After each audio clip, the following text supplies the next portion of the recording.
Now I leave you with this thought. We need that same kind of intense heat and fire to produce any generation.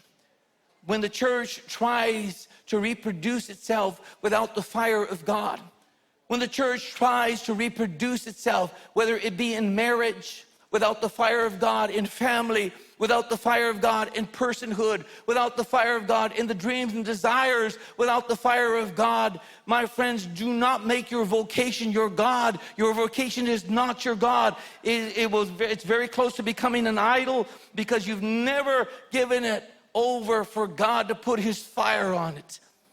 And so you're in pursuit of something that could become nothing more than presumption. We need the fire of God. This generation, sometimes we look at a generation today and you hear some people who've lived a season or two that begin to say, I don't know about this generation. My mother, I was just with her, she's 97 years young. And she has a lot to say about a generation that I don't want to hear. She's entitled to say anything she wants to say.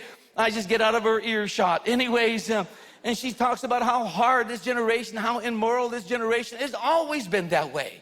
It's always been. I said, Mama, it's always been that way. You know, and I have to talk to her in Spanish, of course. And, you know, and sometimes people like you or people around you, you know, can seem so hard-shelled against the gospel and hard-shelled against coming to church and hard-shelled against, you know, Jesus or what Jesus says about the way he wants you to do lifestyle. You say, well, I just believe that I can be a transgender and God will be okay with that. And that's just the way I believe. I believe I can be woke and God will be okay with that because isn't he supposed to love everybody? Of course he loves you. He loves a lot of people that end up going to hell. He loves a lot of people that end up making wrong decisions. He never stops loving people. But he's not going to change the gospel. Well, it's just the way I believe. And if you're going to be so narrow-minded and so hard-hearted, I'm not the one that's hard-hearted.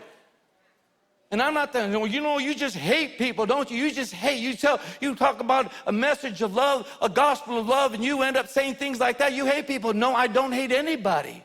You're the one who hates the truth.